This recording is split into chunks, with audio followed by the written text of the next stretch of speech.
There are times in your life when you're not going to be happy. And then what are you going to do? Your goal is demolished. And there are going to be plenty of times in your life when you're not happy. There might be years. And so it's a shallow boat in a very rough ocean. Without a plan, you're going to stay right where you are. It's time for you to make a move. Write the rules. Be your own director. Take the power. So what's your plan? How are you willing to change? What is it that you're going to do to make a difference? Make today different than it was yesterday? What actions are you willing to take? The least we can do is consider what we've done and individually, collectively do the best we can to try and turn this thing around. I blame no one. I look in the mirror. On the other side of it, what an opportunity we have, because tomorrow's the first day of the rest of our lives. So what an opportunity we have. For far too long, you've allowed the volume of your past misfortunes, your past setbacks, and your past failures to play way too loudly in your speaker of life. I need you to turn down your past failures and make room to turn up your future success. You have got to change the way you think. It is the whole determining factor of where you go in life. We are all where we are today because we thought ourselves to this position. If you don't like the position, think yourself out of it. You know what passion is? Passion is an emotion. It's an emotion without an action. Passion will get you nowhere.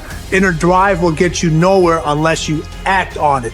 You have to act on your passion. You have to act on your inner drive. Don't let those feelings stay inside of you. You got to know what to do with them. You got to know how to make them work in order to get what you want. Don't keep it inside.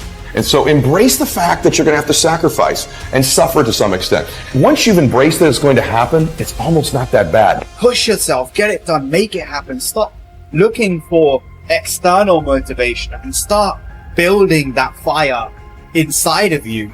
Start adding more logs, more petrol to those flames every single day. And when that thing tells you to quit, you look at it in his eye and say, I ain't going nowhere. I will break you before you break me.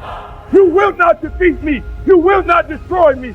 You owe it to yourself to feel the pride of knowing you made your life. You didn't get lucky. You worked for it. You sacrificed. When it was hard, you pushed harder. We're trying so hard in our lives to fit in. We try to fit into certain groups, certain frats, certain sororities, among certain friends. Yet the people we idolize are the ones that stand out. But when you're prepared, there is no fear. There is no fear of failure, okay? Because even if you've walked out of something and you feel like you failed at it, your preparation is so strong that you're gonna take that failure and turn it into the outcome you desire. And most people stop at failure, okay? We've all failed at things. I'm gonna continue to fail at stuff, right? It's the most powerful tool you can use, but it all depends on how you use it. We talk about it in Relentless, okay? A scalpel, okay? In the hands of an individual, it can do unbelievable damage. In the hands of a professional, of a doctor, it saves lives. So it's the same thing with failure. It's how you use it. It's that drive inside of you, okay? It's what we talk about, the dark side. The dark side is filled with failure, but it's the fuel that burns you like something that's never burned inside you before. Fully mature people accept that their actions have consequences. A fully functioning adult knows that he or she can choose an action, but once the action is taken, both predictable and unpredictable consequences will follow. The true adult accepts that for every cause there will be an effect. For every action, there will be a reaction. You can choose the action before you act, but you cannot choose or control the consequence or reaction afterward. Intelligent adults are very careful about the thoughts they think and the actions that they take. They do not fool themselves or engage in self-delusion. They don't pretend that things might happen differently, nor do they trust to luck. Inactions also have consequences. What are called crimes of omission are often more serious to your long-term prospects than the mistakes you make.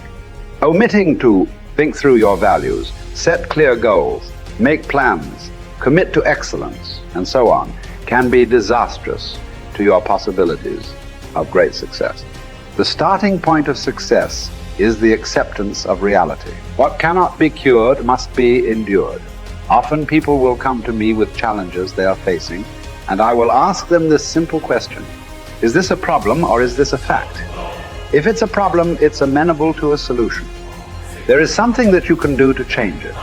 If you are not happy with the situation, it is up to you to go and do whatever you can to resolve it. A fact, however, is different from a problem. It is something that exists, like the weather, like rain or snow. There is nothing that you can do about it. You can solve problems, but the reality principle says that you have to learn to live with facts. Something unfortunate that has happened is a fact. A sale that did not go through, a business deal that collapsed, a relationship that didn't work out. All of these are facts. Many people waste an enormous amount of emotional energy struggling with facts when they would be much better off concentrating on doing better in the future. Your goal is to be happy, confident, and optimistic. The way that you achieve this is by making these positive responses so automatic that you remain predominantly happy, confident, and optimistic no matter what happens. You can achieve this result by taking specific, proven, practical steps that have been used by millions of people and which work with virtually unfailing certainty. The starting point is accepting complete responsibility for every aspect of your life. The law of sowing and reaping, whatever you sow or fail to sow, is going to determine what you reap in the end. The law of accumulation reminds us that everything counts. Every positive step you take is moving you toward building a great life for yourself. Every positive word or thought or image is deepening your belief and increasing your confidence in your ability to achieve wonderful things. Finally, remember the law of reversibility. If you act in a manner consistent with high performance and high self-confidence, those very actions will generate the feelings consistent with them. Every positive, constructive action that you take in the direction of your dreams and goals will reinforce your belief in yourself and in your ability to accomplish your ideals. The challenge for building good habits and breaking bad ones is often finding a way to pull the long-term consequences of your bad habits into the immediate moment, so you feel a little bit of pain right now and want to avoid it, and the long-term rewards of your good habits into the immediate moment, so that you have a reason to repeat it again in the future. Each behavior casts a vote for the type of person that you want to become. And if you cast enough votes for that type of identity, you start to believe that about yourself, right? Like if you go to church for 20 years, you believe that you're religious. You study Spanish every Tuesday for 30 minutes, you believe that you are studious. So in that way, your habits provide evidence of your desired identity. And I think that that is probably the ultimate reason that habits are so important. It's true, like habits can help you earn more money or be more productive or lose weight. And all that stuff is great.